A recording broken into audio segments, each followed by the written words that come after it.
tuned into SEC Sunday Night, part of the Chief Sports Network.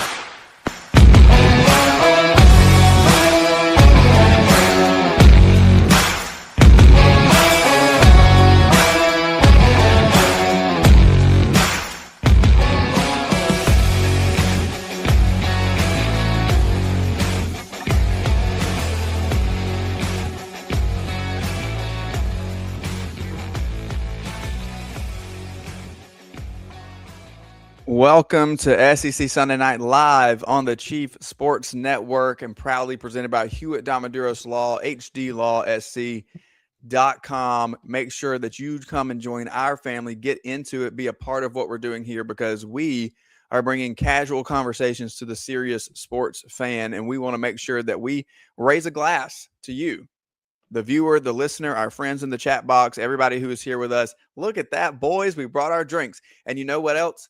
Hewitt Domaduros Law is here for you as well, and they want you to be a part of their family. Over tens of millions of dollars won for clients because they know who you are. You're not just a number, and you're not just a paycheck, and you're not just another name and face that they're never going to remember. They're going to learn your story. They're going to learn you. Brad and Dean are absolutely the best.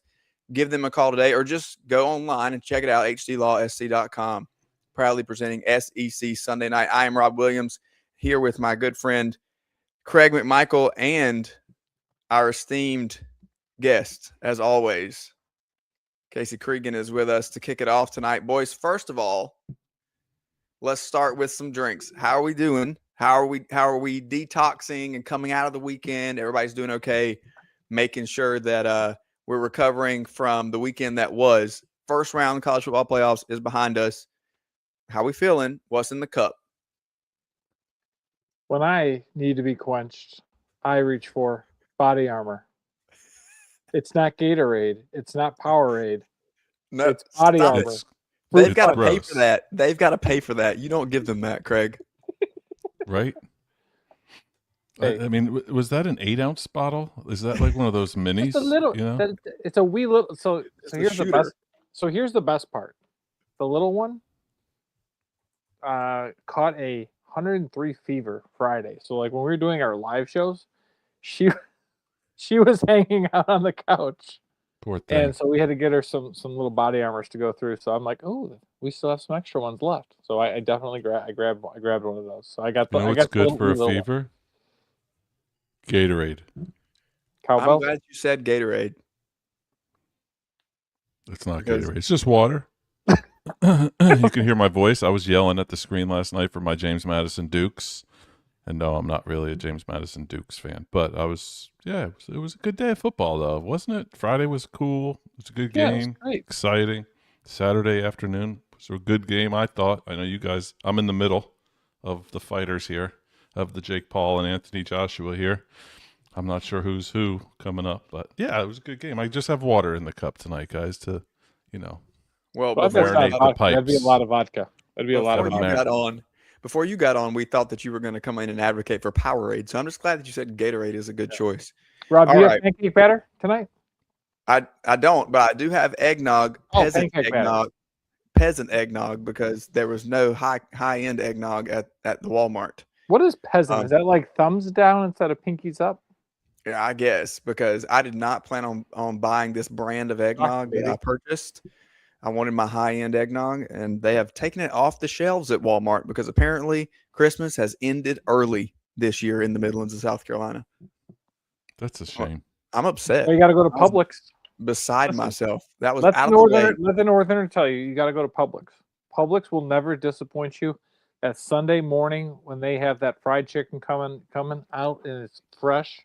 Oh my gosh, I miss that so much. And when Casey talked about Publix earlier before we went on, that's all I was thinking about was like their fried chicken and how we used to get that on Sundays. And now I miss it. And now if I have to go to Publix, I have to drive 14 hours from my house. So let me just say this before we get into some scores and some boards here.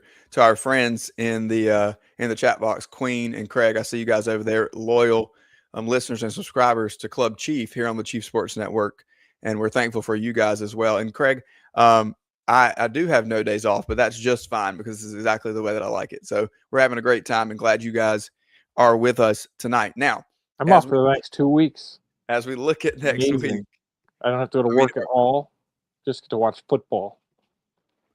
and you're going to watch bowl games because you love them so much. Okay, let's talk about these. Let's talk about these games yesterday just for a moment. Okay, What about or Friday?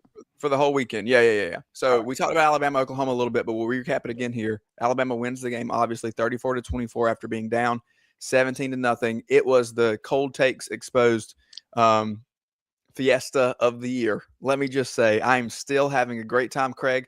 You take it easy. I did not put your tweet in here again. For those You who are should with have. us I would have Tuesday done morning, that to you. Come on now. you got to see Craig's mishap where he was advocating for Notre Dame and saying that Alabama didn't show up in the first half. Then we have Texas A&M hosting Miami 10-3 in the lowest scoring game in college football playoff history, the only game ever to be 0-0 at the half. And that, I will start off by saying, we were wrong. We got the Alabama game right. We got this one wrong because we both picked A&M.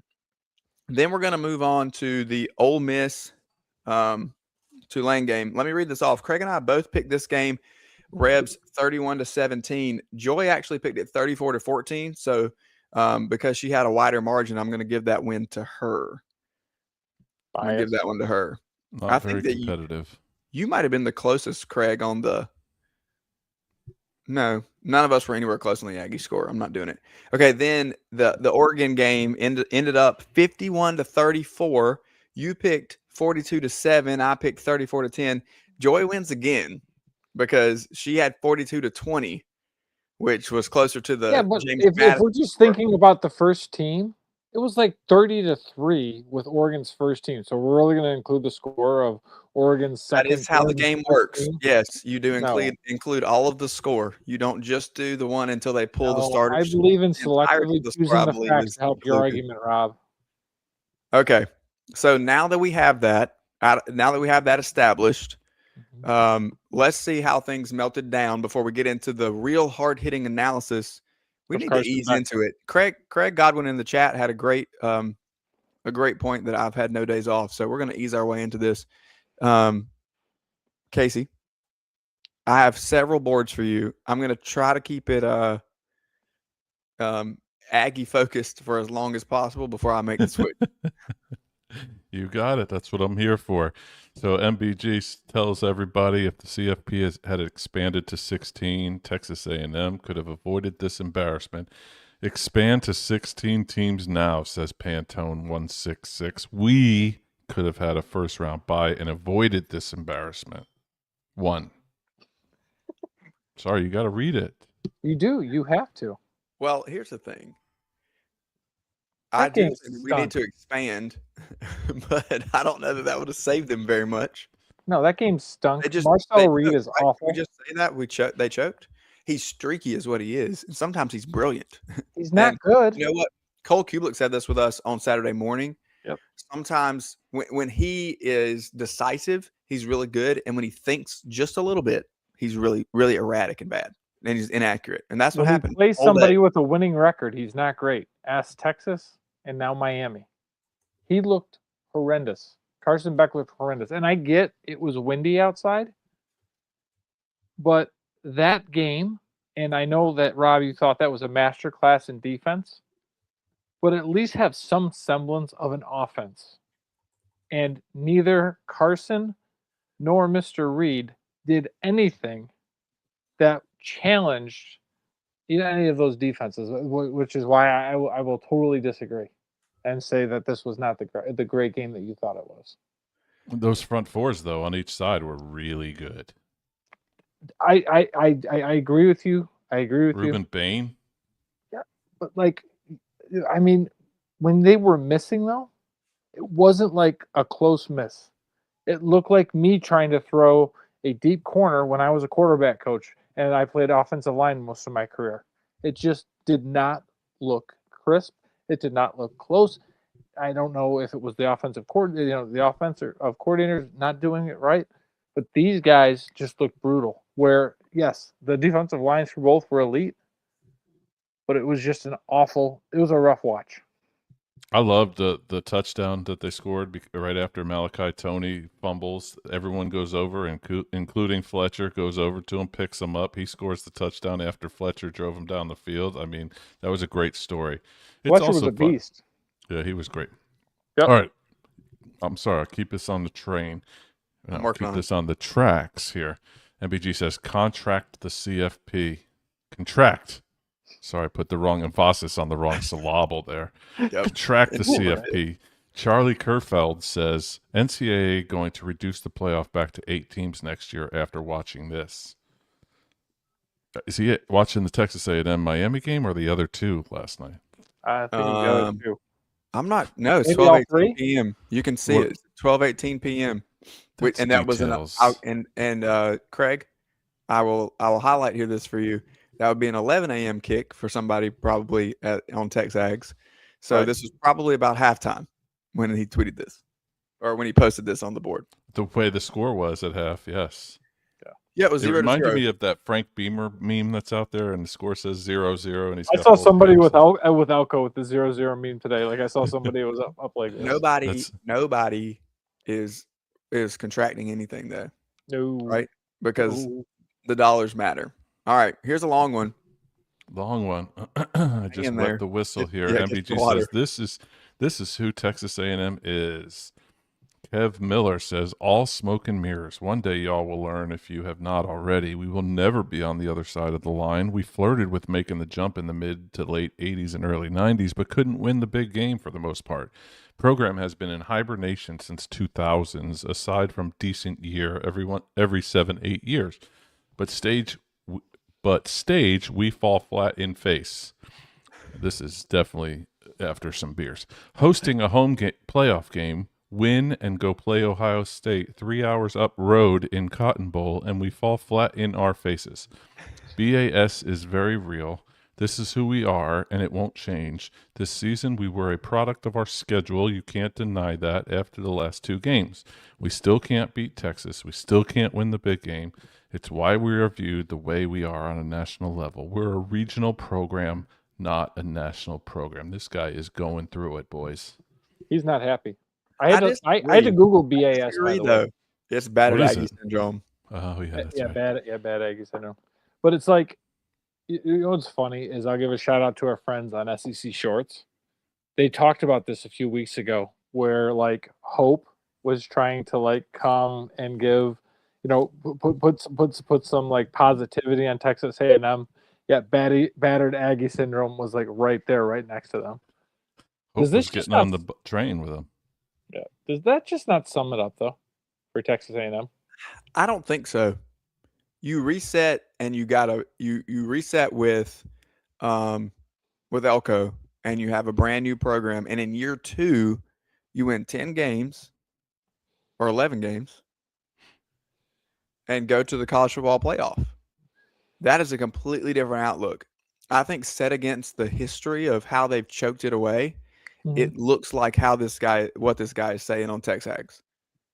But if we look at it realistically, and we look at year 2 under a new coach, and you're in the college football playoff, and you're one game away from being in the SEC championship game, I think that one could say that the future is bright in College Station. The issue is, and I don't remember who said this on SEC Network last night, but we have a parity issue that I think is going to hurt everybody, because now that there are 12 teams and potentially 16, the argument has been, oh, more access. But in giving more access to the entire country, what we've done is made it a little more difficult, actually, I think, for the Blue Bloods.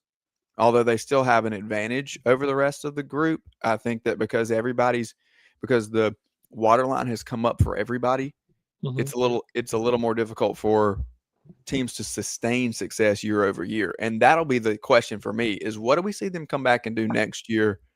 That'll really define it. If they're back in the college football playoff next year, or if they're right on the cusp and just barely miss it, I'm not mad at Mike Elko. But I think you also have to factor in in the SEC, we're going from 8 to 9 games. And I think that is going to add an extra element in there, an extra challenge in there, which is going to be difficult.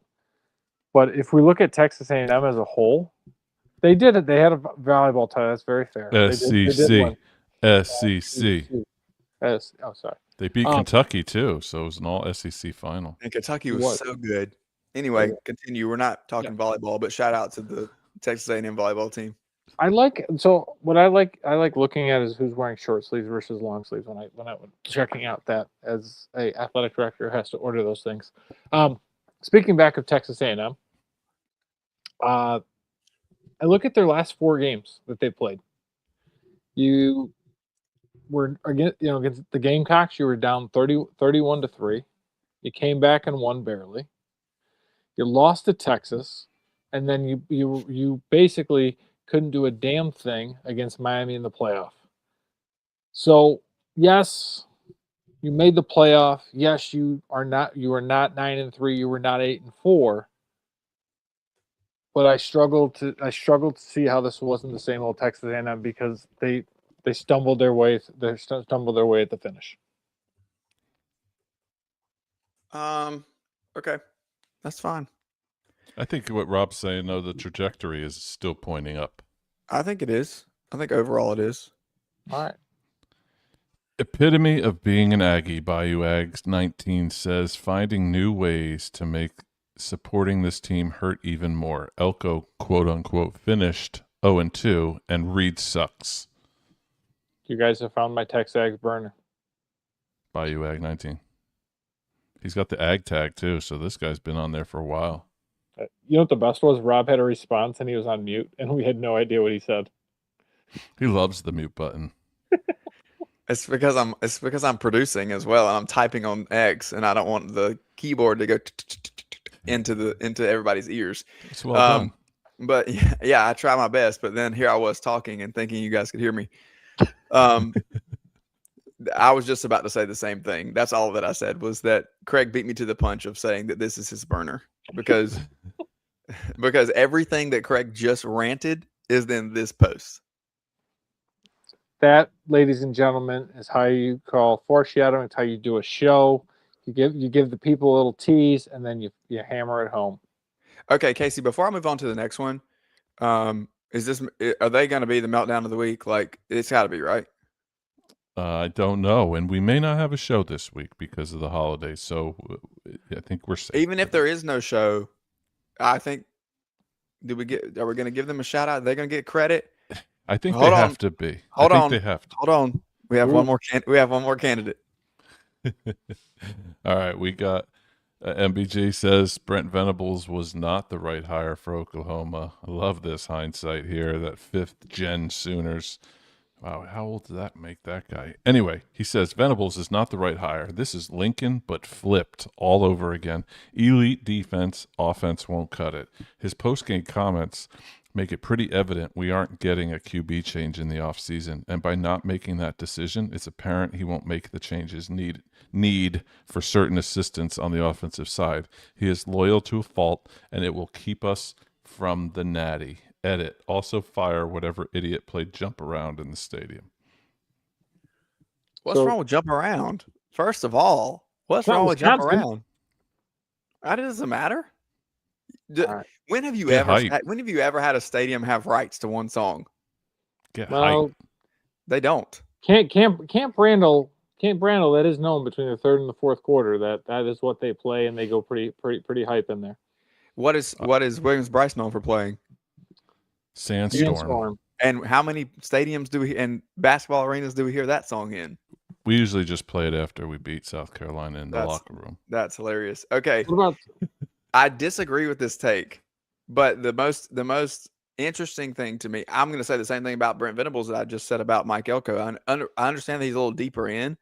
Mm-hmm. They have some things to figure out on the offensive side, but I don't think this is Lincoln Riley all over again. I think they're much more balanced. Lincoln Riley had 0 defense. They were able to find some offense. The point that I want to hammer in on here, and I want to get Casey's thoughts a little bit too, because Craig and I have already rolled this around on Saturday morning. And even on Friday, after we talked to Travis Davidson of the OU Insider and with KREF radio out there, they made the point that maybe John Mateer is playing for his job in this game. And that had just never crossed my mind. It never crossed Craig's mind, like, are they going to go shopping in the portal again? Clearly, the fans think that they should. Venables has given some indication that maybe not. They're going to stick with Mateer and try to develop him year over year. This brings up the argument of, do we develop players year after year? Is this still a game of development, which I think that it is? Or are we just going to say we need to cut our losses and move on to the next in some cases, which I also think is kind of where we're at with the transfer portal. Do we think they need to go get another quarterback for 2026? No, I don't think so. You do, Craig? I do. I think Mateer is a nice quarterback, but if you want to break this idea of being Lincoln Riley 2.0, I actually think it is a really good happenstance, because you look at how bad the offense was. It is very analogous or similar, parallel, I should say. I can't speak today. Yeah, I don't know what that word meant. So I didn't know what that word meant either. I was like, I thought it was analogous. It sounded good. But their offense has been brutal.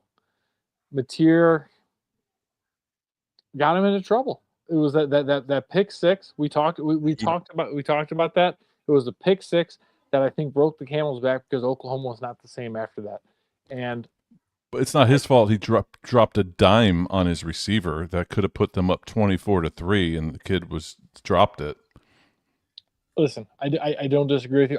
That was game over. That would have been game over. We did talk about that on Saturday morning.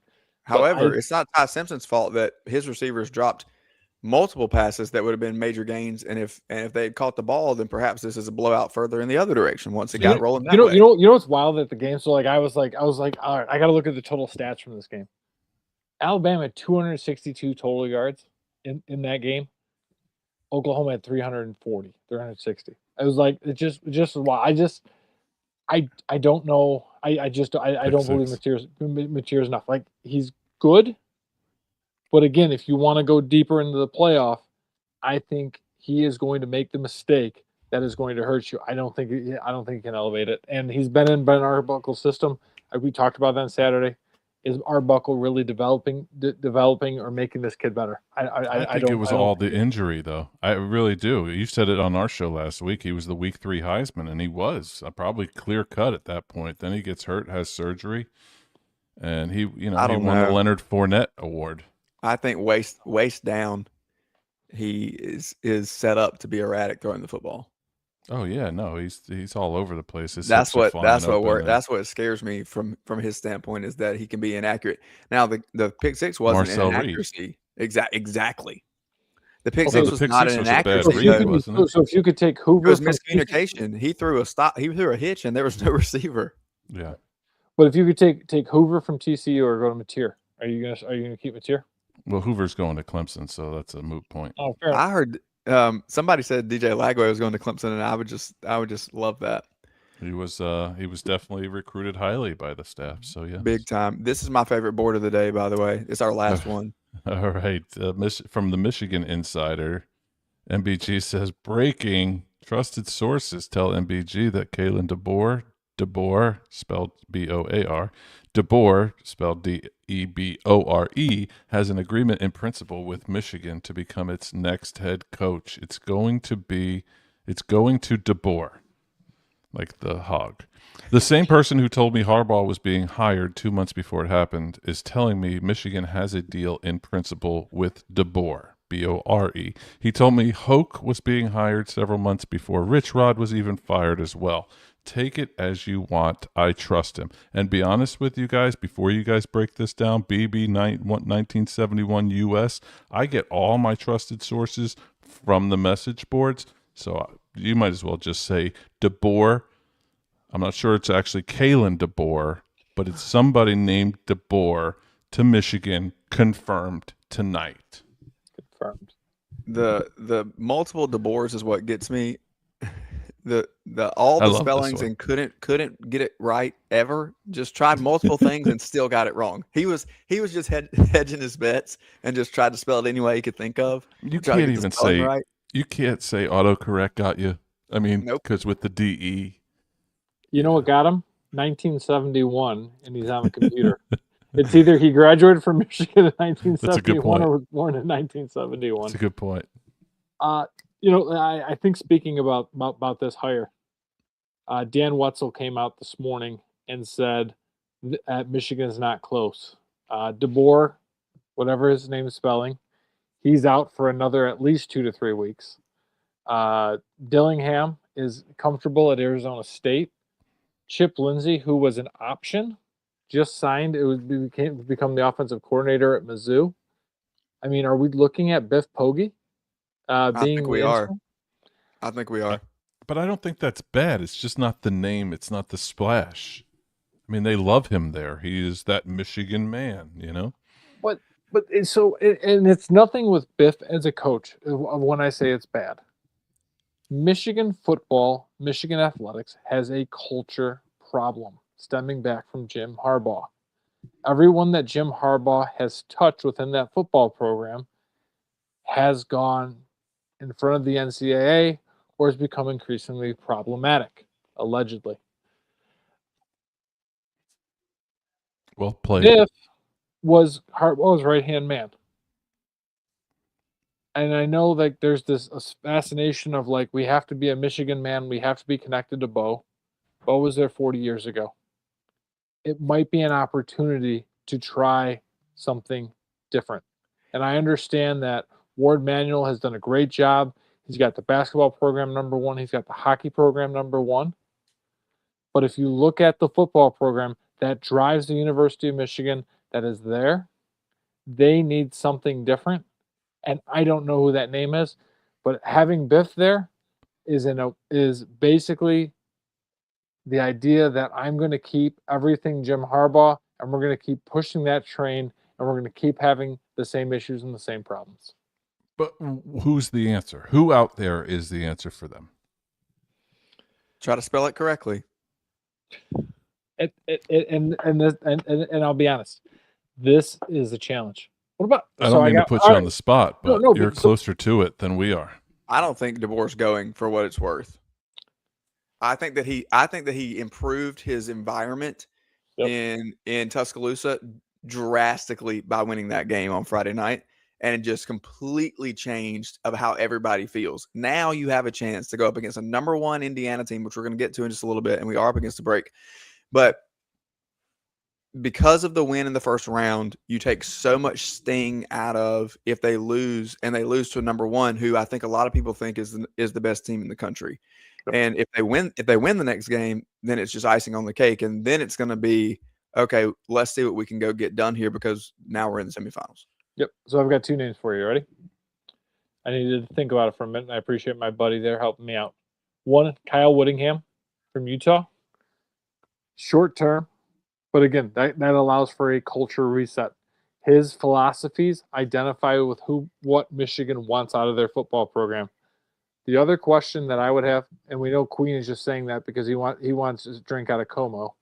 The other name that I'm going to push out there is Tony Annese. Tony Annese just won his 4th national title in 5 years. He has been in and around Michigan football his entire life as a high school coach and has worked his way up. There, Kirk Sidnetti, Kalen DeBoer has shown that if you're a good football coach and you can win anywhere. Kyle Whittingham or Tony Annese could be that culture reset that would also allow Michigan to separate and distance itself from Bo and do something a little bit differently. There you go. Craig McMichael's take on who should go to Michigan, and the SEC tie-in is we don't think it's Kalen DeBoer. I don't think it's Kalen DeBoer. Maybe it's Josh Heupel. We'll see I what don't you think guys it's Drink either. Yeah, I would love to see Drink, but I don't think they're going to go there. Casey, thanks for being here with us as always. Thanks, fellas. You're the best. Have a great show. This is SEC Sunday night. It's 8:29. We'll be right back after the break. At TriFit Physical Therapy and Performance, we believe true health and peak performance start with personalized care. Whether you're an athlete, recovering from injury, or just chasing your next personal best, we're here to guide your journey. With expert coaching, hands-on therapy, and transparent cash-based pricing, you get the care you need without the insurance red tape. One client drove 100 miles just to see us and said it was worth every mile. Contact us at trifitperformance.com or 803-353-5619. TriFit Physical Therapy and Performance, where recovery meets results. When playing sports, you want a coach that will fight for you. At Hewitt Diamaduros Law Firm, we've got your back. Whether it's personal injury, insurance disputes, negligence, or wrongful death, our team delivers exceptional legal services that makes meaningful difference in the lives of the individuals and families we work for. Visit hdlawsc.com. hdlawsc.com. Hewitt Diamaduros, we're on your team.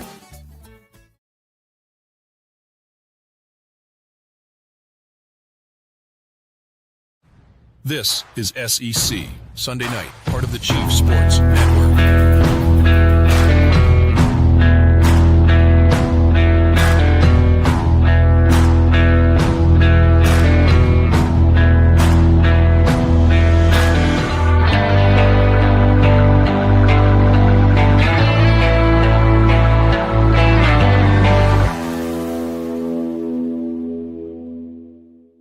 Welcome back to SEC Sunday Night Live on the Chief Sports Network, proudly presented by Hewitt Diamaduros Law, hdlawsc.com. As always, I'm Rob Williams. He is Craig McMichael, and we are here with you every Sunday on the Chief Sports Network at 8 p.m. Eastern to discuss the happenings of the greatest conference in all of college athletics. And Craig, as we make our way through the college football playoff, I'll remind everybody watching and listening that we will be talking basketball, baseball, and other things as we continue throughout the year. This is 365 days a year that we are immersed in this stuff. And so we're going to be with you 52 weeks, except that's a little bit of a lie because we're not going to be here next Sunday.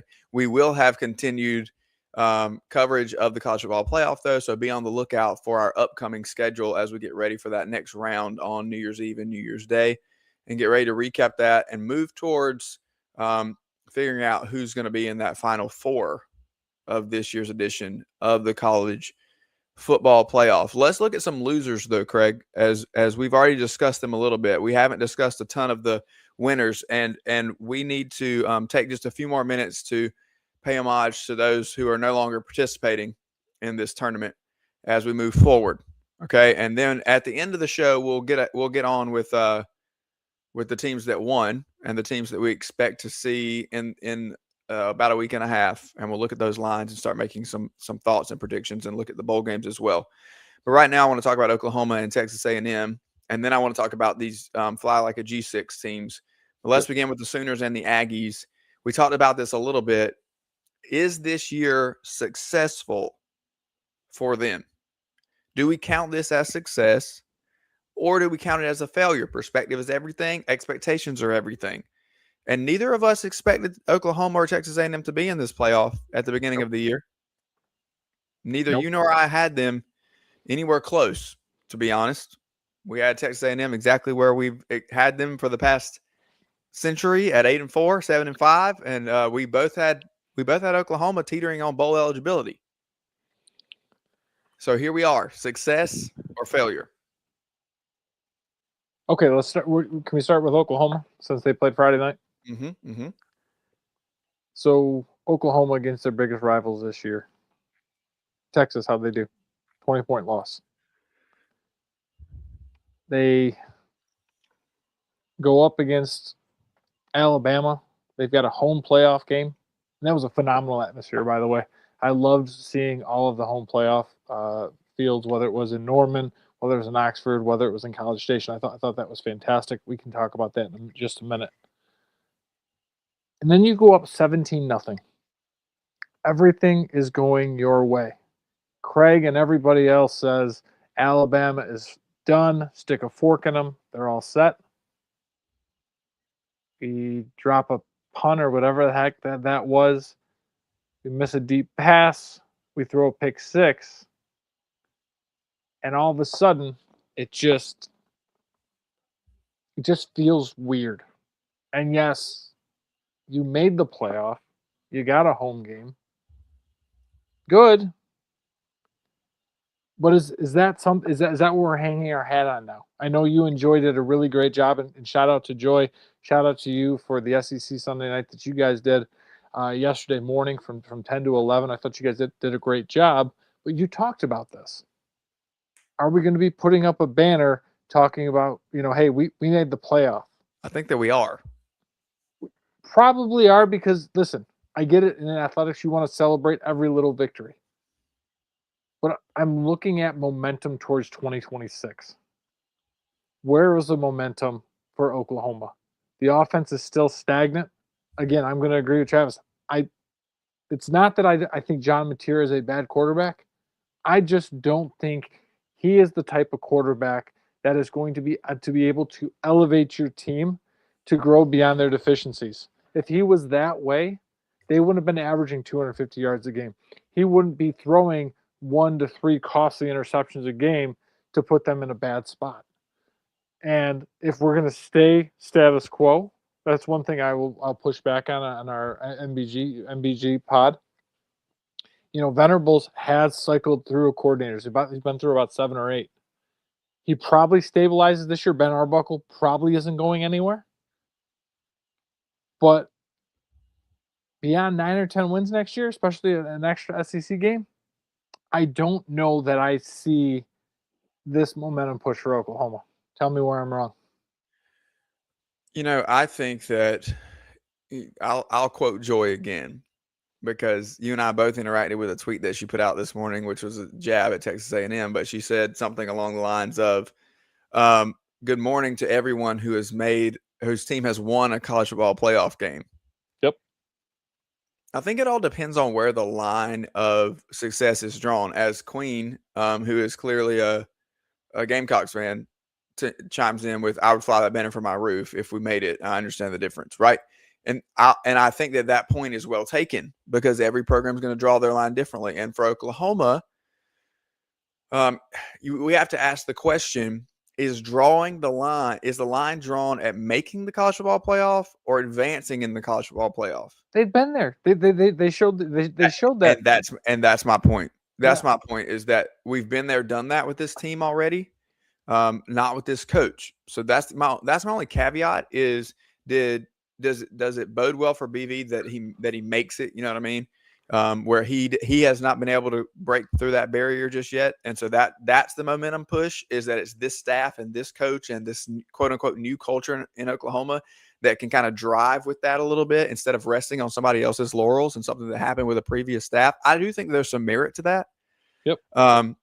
But there's a lot to be said about winning that game, because I will continue to stand on the point that nobody, and I mean nobody, has talked about Tennessee making the playoff last year. Nope. Nobody. Nope. It has not been brought up one time. They went to Columbus, got waxed, and that's all she wrote. I think Oklahoma will be talked about more because this game's memorable because they blew it. Tennessee's game is just not memorable at all because Ohio State was on a burner of a run, right, and they went up there and just got scorched. So, you know, it's a difficult question to answer, I think. Same for A&M. Right. Last thing I'll say about Oklahoma before we go to A&M. Here's the other challenge Oklahoma's going to face. Joe Castiglione is retiring. They're going to have a new athletic director. You know how I love me some athletic directors. Castiglione has been a constant in that administration, and he has brought stability. Unlike what we talked about in Ann Arbor with Michigan, he's brought stability and he's elevated what Oklahoma has to offer. There's going to be a new athletic director there. How is he going to measure success? Is it going to be okay to just make the playoff? I think at Oklahoma, you have a history of wanting more. And I think that's the biggest thing I'm going to say as we close out in Oklahoma. Yeah, I agree. And on the flip side, you have a history of just trying to make it at Texas A&M, just trying to get over the hump. And so that's why I think that we define these seasons a little differently for these two teams. With Texas A&M, I think that you're in a situation where making it to the college football playoff and having the season that they had is a really big deal. And so that makes a big difference. Again, that does make a big difference. But like, you know how I feel about that playoff game. It was a brutal look. Yes, Miami had a good defense, but you mean to tell me that Aggie rushing attack couldn't do anything? It really shocked me, and it really blew my mind. Mike Elko has made some nice moves. I think one of the things I heard today on an earlier show, I think it was the Audible with Bruce and Stu and Ralph. They talked about, Texas A&M has a lot of second through fifth round picks. They're missing those top end first round picks. So I think that's going to be the challenge, whether it's through the portal or whether that's through recruiting.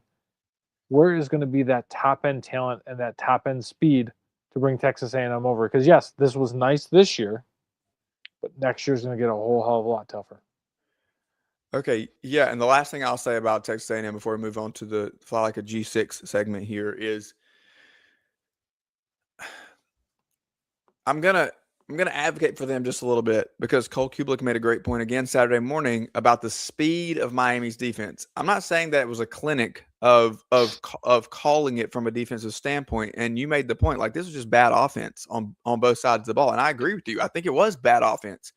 But I'm not discrediting what the defenses were able to do either, not even from a scheme standpoint. And I understand that's part of it, but I do think that the just sheer speed and athleticism of these defenses was a factor. I think the personnel was a factor. And I think that you would argue for that because you said Marcel Reed struggled against any team that he played that was worth its salt, right? Right. And so when you look at the defenses, that's essentially what you're saying is that, like there were good players on the other side of the ball. And I think when it comes to Miami, there's a lot of speed on that defense, and it showed up in space when Texas A&M was trying to make plays. There were multiple times when I thought, ooh, these receivers or these backs for Texas A&M that we've seen be successful over the course of the year and have make big explosive plays where they were in some space, and I thought they were going to break something open, and Miami just closed the gap. Yeah. And so I think that was a little bit of a difference. A little bit of a difference too. There's a lack of execution on offense, which is all well and good, and you're completely right. But also, I'm not discrediting the speed that was able to close that down. Okay, let's move on to these G6 teams. And if you're new to us, we include the Tupac in that. So there are actually, when we went from Power 5 and G5 to Power 4 and G5, that the math ain't mathing, friends. If we drop down to 4 in the power, there has to be one up in the group of teams. So it is G6 to us. Fly like a G6 as always. Craig, don't we enjoyed your dancing on Friday. We'll do without it on Sunday night. All right. I got to get them going. Do they belong? Do they belong is the question. I'll go ahead and throw this up for you to kind of tee you up. Our friend Tony Siracusa, who's been on the show here with us, managing editor at Last Word on Sports, had quite the thread on X and replied to lots of people's tweets. And I'll put this up for you to read, but let me summarize before for all of those who are listening and maybe are on podcast and can't see this before Craig reads it. Tony's argument is going to be that because the Power 4 teams that have been blown out in the college football playoff were blown out, then we can't just say the G6 doesn't belong because of the blowouts. Yep. So Tony Siragusa, managing editor of Last Word on College Football, says Tennessee and SMU got whacked by more points in 2024 first round than JMU did tonight. So maybe stop with the G5 hand-wringing and focus on there not being 12 teams that can win the national title. We're about to expand to 16 for next year. Hey, here's a crazy thought. Maybe Oregon has a 5 seed playing at home with a potential top 5 NFL draft pick at quarterback is really that good and one of the 2 to 3 teams with legit shot to win it all. There were never 12 teams with a shot, so what did we expect? And I love Unc, as we call him Uncle Tony. He's making the comparison, well, listen, we had blowouts last year, SMU got whacked, and Tennessee got whacked. And I'll be honest, Uncle Tony's tweets this morning inspired me to write my own rebuttal, my own response, and I wrote it this afternoon on Last Word. It was up about 3 Central this afternoon. And what I said is, we're asking the wrong question. It's not whether the G6 should be in or out. It's this idea of who actually should be in the playoff.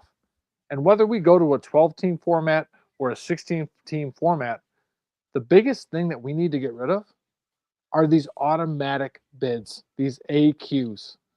It doesn't matter if you're a conference champion. And I put this in the article. I don't care how a conference declares their conference champions. I don't care if they play a conference championship game. I don't care if they don't play one. It's going to be based on the committee. Who are your top 12 or 16 teams? If we take a look at this year, Tulane was number 20, and James Madison was number 24 in the committee's rankings. Last year, Tennessee was number 7, SMU was number 10. We are not dealing with the same things. So to me, we have to look at the top 12. And if you do that, I think one, you get a hell of a lot better matchups, and then you don't have to worry about the game being on the CW or HBO Max like the other two were yesterday. I don't have YouTube TV. I have an antenna, and I have ESPN. I didn't have TNT. My HBO Max did not give me that, so I had to do my one-day sling package to watch some really bad football. If we do this 12 team or the 16 team, we let everybody play, no buys, and it makes for some really good matchups.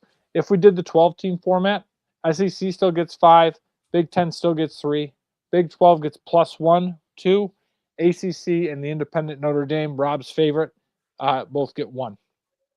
If we go to 16 and we use the 2025 rankings, the SEC now gets 7 teams in, including Vanderbilt and Texas, which here's the spicy part, which I guarantee you will give great numbers.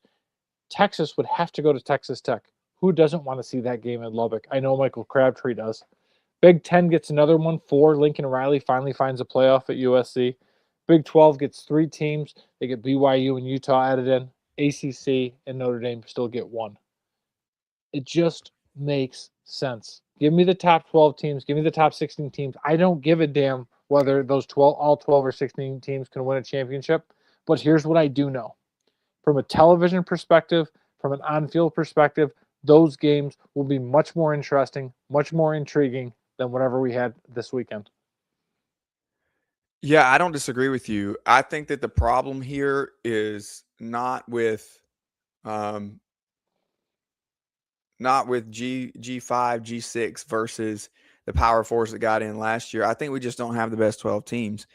The other point that Tony's making is that there aren't 12 teams that can win it. He's right. There's not 12 teams that can win it, but there are 12 teams that can be competitive.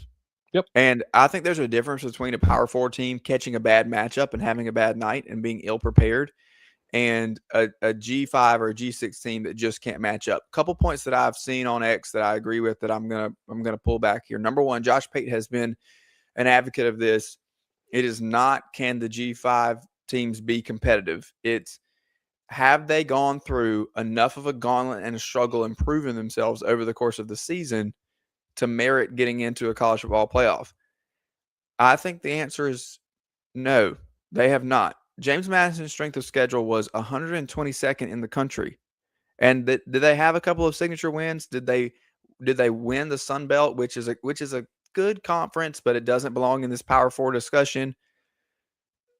And that is why nobody in that realm it should be able to rise to that level. I understand legalities and why there has to be at least one in. And if we want to leave an AQ for one of them to get in to kind of save us the trouble of not taking this whole thing to court and blowing it up, that's fine. But I think that you're right. I think that we can incentivize conference champions in other ways. Maybe that's the home games. Maybe that plays into that in some way, and that will gain you a home game for winning your conference championship game. But or 2. Yeah, that'd be great.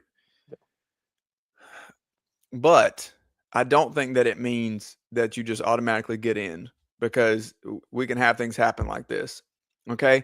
The other thing that I would say is that in order for one of these G5 teams to win not just a game, but a national championship, they would have to play flawless football against mistake-filled football for 4 games in a row. Let's look at Tennessee from last year, okay? If they played with like their hair was on fire and beat Ohio State last year, would they have had a shot in the next round? No. Yeah, I mean, they would have. It wouldn't have been a situation where they went and played Oregon and it was a foregone conclusion that they were going to lose by 3 touchdowns. Yeah. But if JMU somehow beat Oregon last night and the stars aligned and everything went well, what would be the spread against Texas Tech? Yeah, at least it would once again be 3 scores. Yep. You see my point? Like, you would not turn around and get another Power 4, even SMU last year, who I didn't think deserved to be in the playoff. Even if they had gotten in, I mean, even if they'd won their first round game, they would not have been projected a 3-score underdog in the next round. That's not going to happen. They would have played Boise State. You imagine that SMU would have beat Penn State, and then they would have played Boise. And I think that's the crux, and like that's just the question of the whole thing. It's not whether these teams belong or not. It's just who are your best teams, and that's all we're looking for. That's all we want. And yes, there are still going to be lopsided games. There's still going to be blowouts, but not if we're really looking at who our top 12 or who our top 16 teams are. And again, give us multiple home games. Like, I know these bowl games really want this, but like, have a couple of games in Athens, have a couple of games in Indiana. Like, I'm sorry, you're going to have Alabama going to Indiana. I think that would be fantastic. Shouldn't be going to go out and play in Pasadena. Let them go play there. Let Notre Dame come and play at Ohio State. These would be, the ratings would go through the roof. I'll make one quick correction there, because Miami is playing Ohio State, not Notre Dame. Just in case you were just in case you forgot, Notre Dame was left out of the playoff and is sitting at home. No, I was talking about if we did the 12 or 16. Gotcha. Yep. I thought you were just blocking. I thought you were just blocking out the fact because you're advocating for Notre Dame. Okay. My Carson back bias going right through. 8:51 on SEC Sunday night. We're going to hit one more break, and we'll be back to look at what's coming up. Bowl games in the SEC, and we've got some lines for you in the second round of the college football playoff. We'll be right back after this. When playing sports, you want a coach that will fight for you. At Hewitt Diamaduros Law Firm, we've got your back.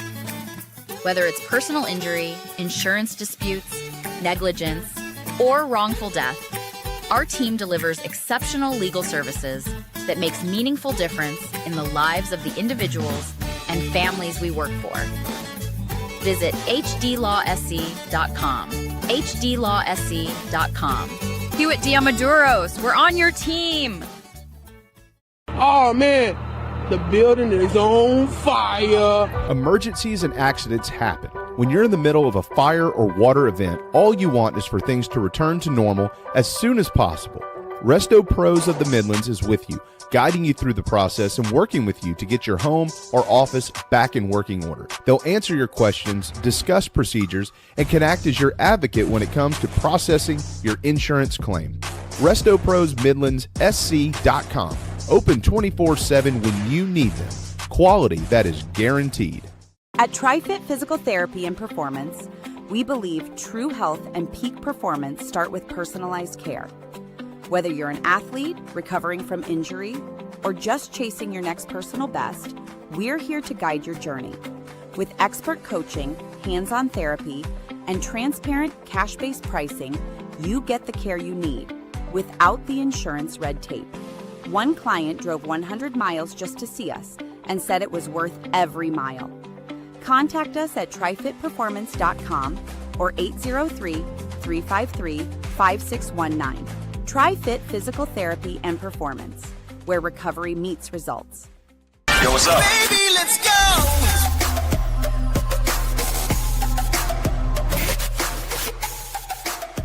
This is SEC Sunday night on the Chief Sports Network.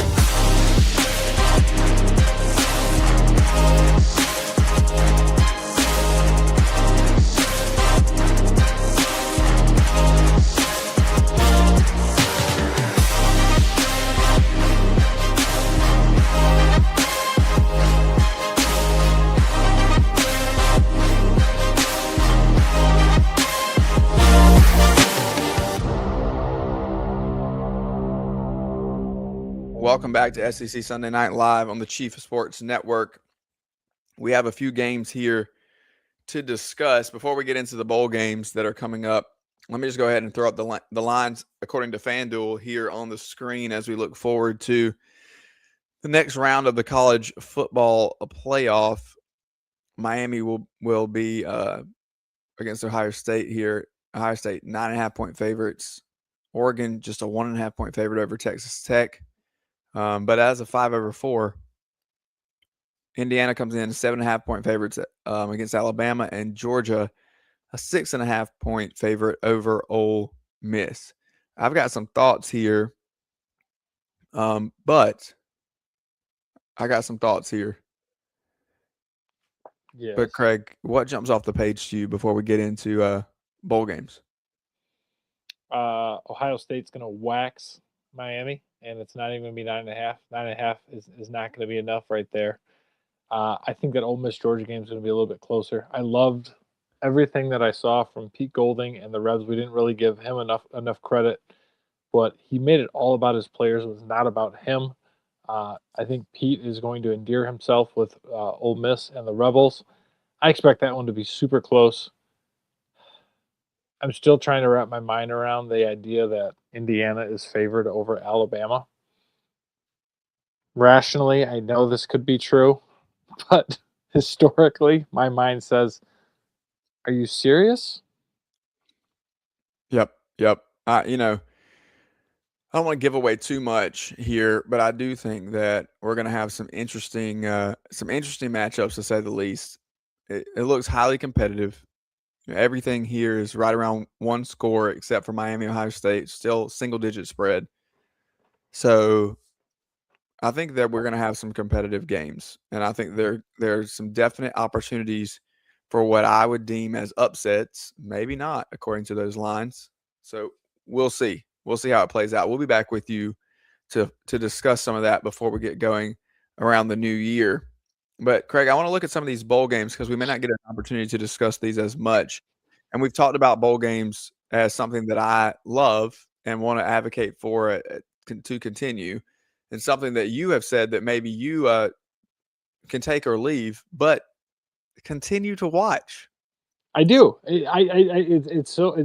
I know it sounds that I'm a waffler and a flip flopper and all of those things, but like the playoff has changed my relationship with bowl games. I used to love the bowl games, and especially this week, leading all the way up to Christmas. I'd be out of school, my final exams would be done, and it'd be 2 o'clock, and I could be like watching a bowl game and taking an afternoon nap, and then watching the bowl games again.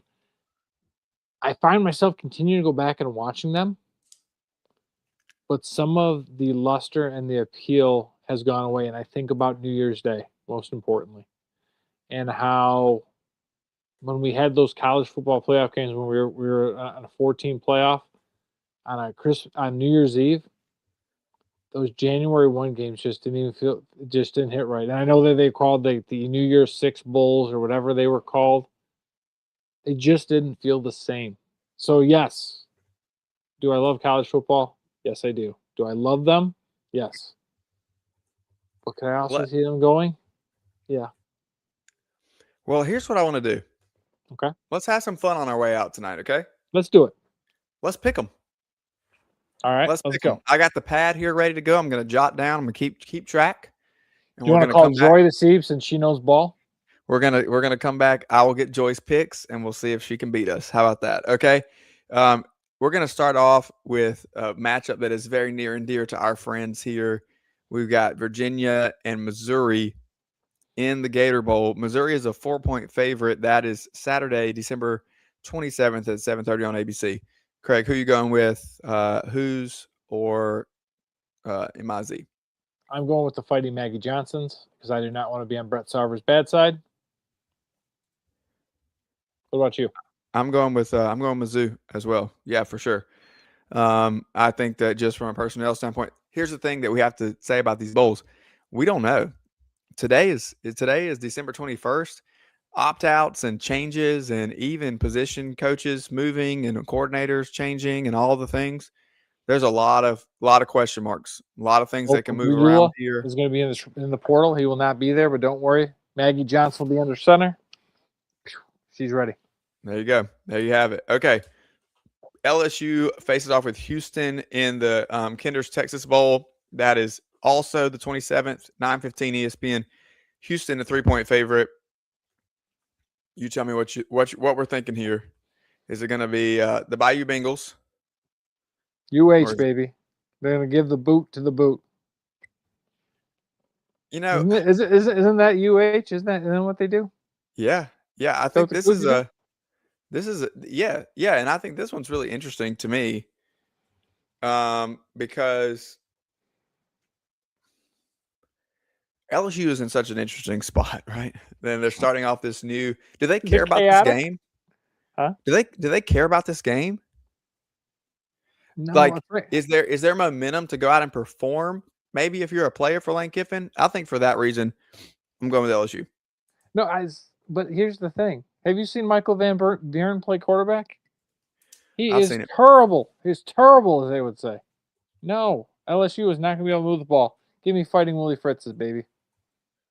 It's in Texas, too. Come on. Okay. Okay. Wonder who Joy's picking. Yeah, we don't need to ask Joy About that one? We'll know. about that one. But that's okay.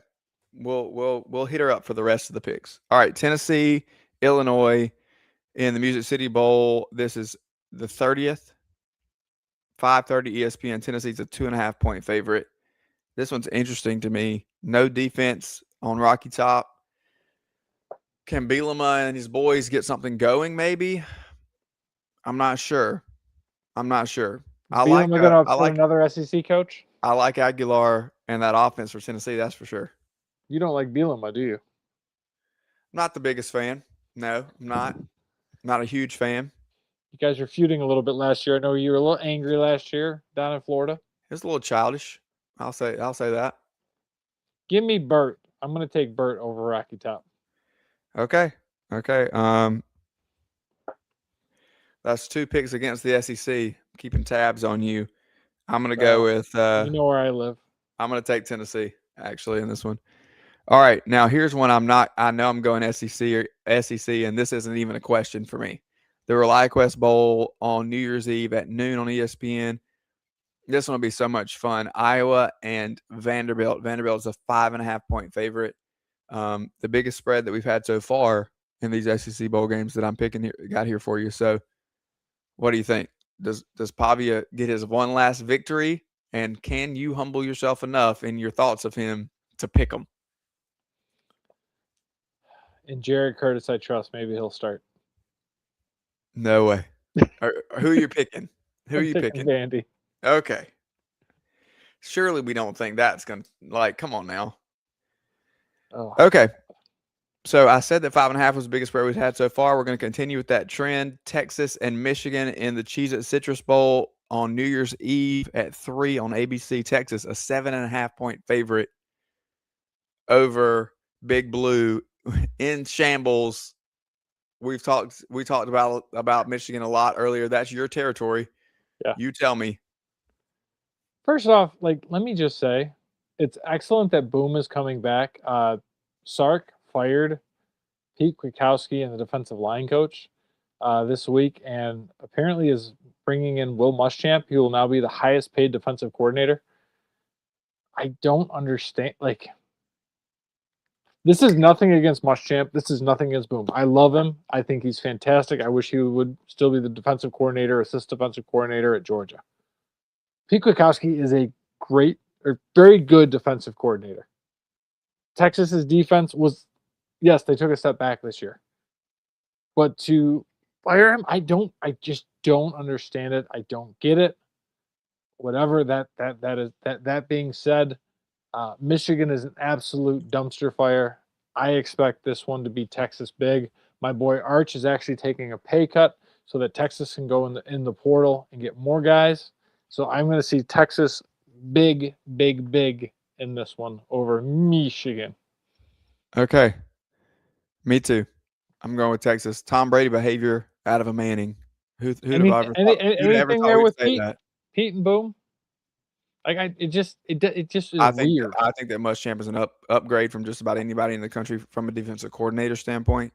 But it is weird. I think maybe there's some conversations happening where Shark felt like he had the move on the table and he had to take it while he had it, and that would be the only thing that I would say to that. That means Schumann and Tavares Robinson are not going anywhere for Georgia.